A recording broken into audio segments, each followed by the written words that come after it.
De débat, l'honorable député de Drummond. Monsieur le Président, avec votre permission et la permission de la Chambre, j'aimerais partager mon temps avec le député de Rimouski, la Matapédia. Est-ce qu'il y a le consentement unanime? Oui. Agreed.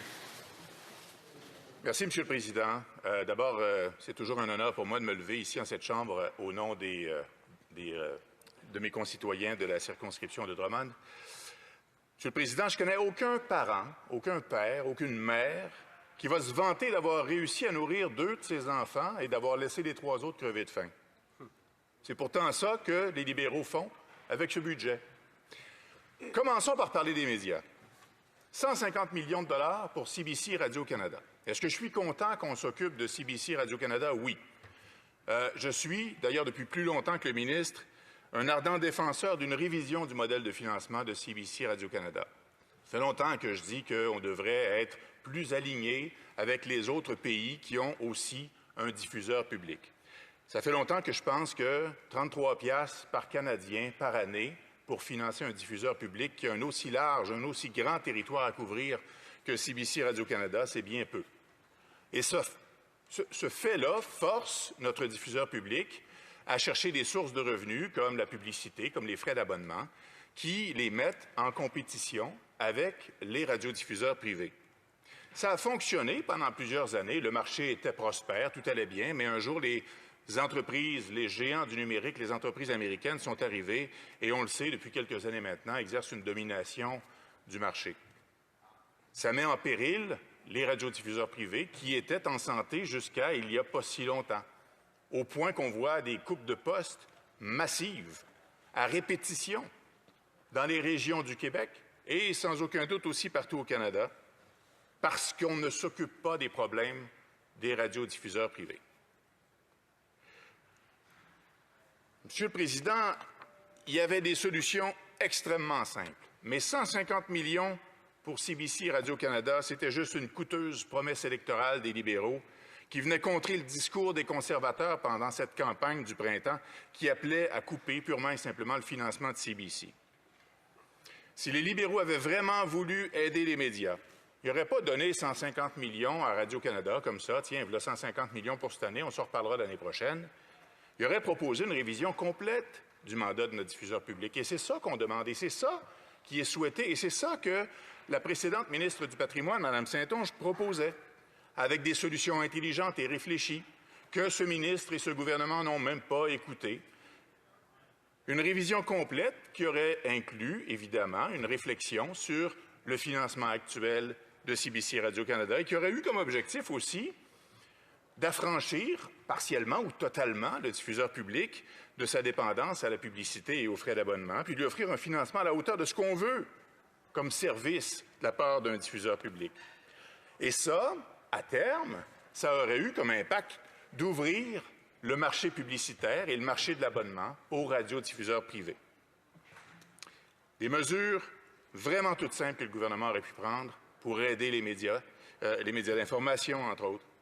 Des mesures qu'ils connaissent très bien parce qu'on leur a répété pendant des années. Ça venait de nous, le Bloc québécois, mais ça venait aussi des représentations qui étaient faites par les entreprises médiatiques lors de leurs nombreuses visites sur la colline parlementaire, comme, par exemple, accorder aux salles de nouvelles des médias électroniques, des radios, des télés, le même crédit d'impôt sur la masse salariale des journalistes et des salles de nouvelles que celui qui est accordé aux médias écrits, aux journaux. Ce n'est pas quelque chose que le contribuable va ressentir dans ses poches, c'est quelque chose que les salles de nouvelles, que les entreprises de nouvelles, les radios, Cogeco, Québecor, Bell et toutes les autres, les plus grands, les plus petits, c'est quelque chose qui va leur donner énormément d'air, qui va leur permettre d'alléger beaucoup leur fardeau financier. Ça coûte cher produire de la nouvelle, ça ne rapporte pas grand-chose, mais c'est essentiel. Il faut qu'on en tienne compte, Monsieur le Président. Alors, si les libéraux avaient vraiment voulu aider les médias, c'est ça qu'ils auraient fait. Ils auraient mis en place cette mesure-là, qui est à portée de main, qui est facile et qui n'aurait pas eu d'impact sur leur budget déjà historiquement déficitaire. Une autre chose que les libéraux auraient pu faire, qui aurait été un acte de bonne volonté, ça aurait été d'abolir cette espèce de déduction fiscale qui est offerte quand on achète de la publicité sur les entreprises américaines. Je veux dire, un annonceur qui achète de la pub sur les GAFAM en ligne se voit accorder une déduction d'impôt, une déduction fiscale. C'est ridicule. On enlève juste ça et ça donne encore une fois un peu plus de liberté de mouvement à nos médias locaux, à nos médias régionaux.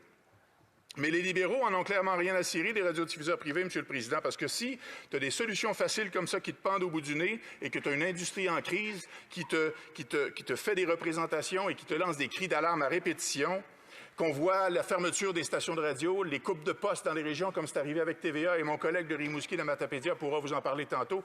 87 postes ont été coupés en région par TVA il y a quelques jours à peine.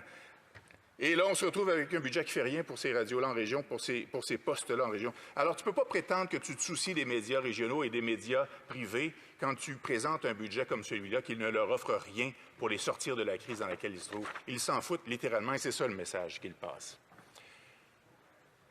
Parlons de culture un peu, Monsieur le Président. Je suis vraiment content, sur une note positive, que ce budget-là prévoit des sommes pour certains secteurs du milieu de la culture. Le ministre se bombe le torse. Un budget record pour la culture, 760 millions pour la culture. C'est des gros chiffres, hein? On se vante de ça, on est fiers. Puis je suis content pour le secteur de l'audiovisuel, parce que c'est vrai qu'il y en avait besoin. C'est vrai qu'on a ajouté des sommes dans différents secteurs, par exemple pour les grands festivals, les grands événements, c'est vrai. On aurait souhaité que ce soit des bonifications permanentes, une hausse du financement de façon pérenne. On aurait souhaité ça. Non, c'est encore des sommes ponctuelles, mais au moins il y a de l'argent qui vient. Évidemment, quand tu es mort de faim et qu'on te lance un morceau de pain, tu es content, tu craches pas sur le morceau de pain. Mais ce qu'on aurait voulu, si on avait été sérieux au gouvernement, ça aurait été d'offrir une hausse pérenne du financement tel que demandé par le secteur culturel. Mais écoutez, ça va quand même faire du bien à l'audiovisuel. Puis c'est important qu'on produise des histoires de chez nous, qu'on produise des productions de qualité, qu'on réussisse à terme même à les exporter, puis à les rendre encore plus rentables, puis à se faire connaître à la grandeur du monde avec les outils qu'on a maintenant pour diffuser la culture. Je suis content de ça. Mais je le disais tantôt en commençant, on ne peut pas être fier de nourrir seulement une partie de sa famille. Quand on a des responsabilités, il faut s'occuper de tout notre monde. Les arts de la scène, les arts vivants comme la danse, le théâtre, les orchestres, ils avaient besoin de voir le financement du Conseil des arts du Canada bonifié. La demande, elle était claire, elle était grande, elle était véhiculée depuis longtemps, elle était connue. On avait besoin de 140 millions pour répondre à la demande. 140 millions de hausse du budget du Conseil des arts pour répondre à la demande. La demande, Monsieur le Président, elle est grandissante. Pourquoi? Parce que les coûts ont explosé, parce que les demandeurs sont plus nombreux, parce qu'il y a des gens qui veulent proposer des productions intéressantes pour le public. Mais ce gouvernement-là, malgré la demande clairement démontrée de 140 millions de hausse du financement du Conseil des arts, ce gouvernement-là s'est dit « Hey, on va tellement leur faire plaisir, on va hausser le financement du Conseil des arts de 6 millions, Monsieur le Président. 6 millions. Alors qu'on en demandait 140. Mais pendant ce temps-là, je vous rappelle qu'on a donné 150 millions à Radio-Canada, qui avait déjà fait son budget, qui a déjà son plan quinquennal de présenter. Mais 6 millions pour le Conseil des arts. Puis on se dit, hey, ils vont-tu être contents, la gang de théâtre? Est-ce que ça a comme conséquence directe, Monsieur le Président, c'est que les productions de moins grande envergure vont être mises au rencard. Des productions qui permettaient de découvrir des nouveaux contenus, des nouveaux artistes. Des artistes qui souvent n'avaient pas accès aux grandes scènes parce qu'ils ont un type de production, un type de produit, de contenu qui est un peu plus marginal, mais néanmoins très intéressant parce que c'est cette relève-là, c'est ces artistes, ces productions émergentes-là qui tracent l'avenir chez les arts de la scène, particulièrement au théâtre et à la danse, comme je le mentionnais tantôt.